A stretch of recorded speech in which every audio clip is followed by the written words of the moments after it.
Hi everyone, it's Angela from Threadwaggle Quilting in APQS Raleigh again, and today we're going to talk about your carriage looking up from the floor.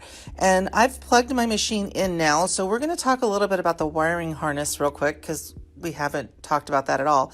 The wiring harness, we call it the umbilical cord too. It is what gives life to your machine. It's all the power and all the cabling that goes with your quilt path. So this part here that goes up for my carriage, I'm looking up at it from the floor, so this is going up towards my machine, is called the upper wiring harness. And the upper wiring harness is going to have the red cable. See the red cable right here? And then you can see the red cable way up there plugged into my machine.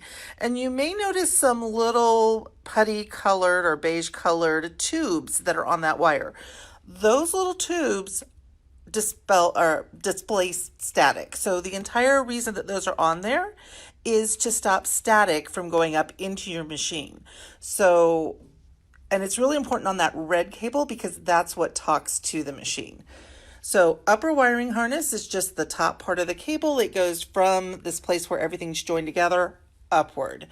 The lower wiring harness is going to drop down to the floor, and it only has 3 cables in it. It has your power cable. I'm trying to get it from behind my head right now, but it's got your power cable, this big black cable right here, and it's got these 2 gray cables. The lighter gray cable is going to be the one that plugs into the phone style jack on your right leg motor. And this darker, the medium gray cable, it goes into that Molex connection, that white connector that we talked about. It's really, really important that these 2 gray cables do not drag on your floor. In your installation pack that came with your quilt path, there were actually some sticky wire controllers that were designed to stick on your rails and so that you could run these up on your frame. So if these 2 cables are dragging on the floor, you want to get them up onto your frame. And if you need to loop them, do soft loops with them. Don't go back and forth and then cinch the wires all together. You want to form complete loops with it when you do it. It's okay to use Velcro or a tie or something once you have it looped. But don't go back and forth. That's going to cause you problems. Okay, I'm going to get those out of my way for a second. So looking up on the back of the carriage, starting at the back, we've got our power, right? I've got the 2 power plugs plugged in, and I've got my little wire guard down over my cord so it can't come out. And right now my system is off. If I turn it on, it's going to glow red. So that's what I was talking about. Make sure your carriage is glowing red. That switch in the back. If you're getting a cannot connect, it's the first question I'm going to ask you because I have a tendency to turn it off instead of turning it on. So I'm just going to assume everybody does what I do at times. Okay, so with it on, if I keep going forward, you're going to see the red power light on the AC adapter as well.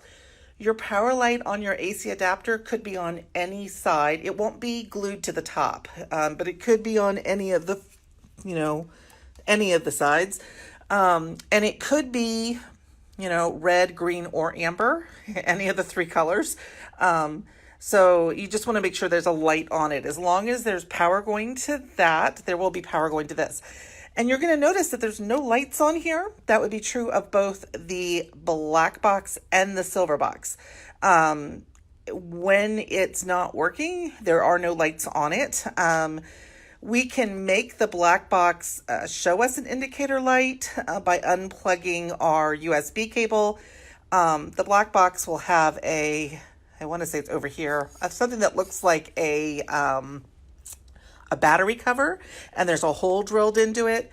If you unplug your USB, that'll light up, and that tells us it's working correctly. It's an error light. So if you plug your USB back in, that light should go off. This one, it has a flashing light that will flash for different reasons.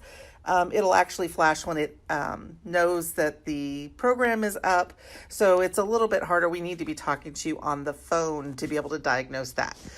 But that's all it looks like. I mean, I'm looking up between my rails. There's no pano shelf, that gray shelf that sits that you would put a paper pantograph has been taken off of the machine.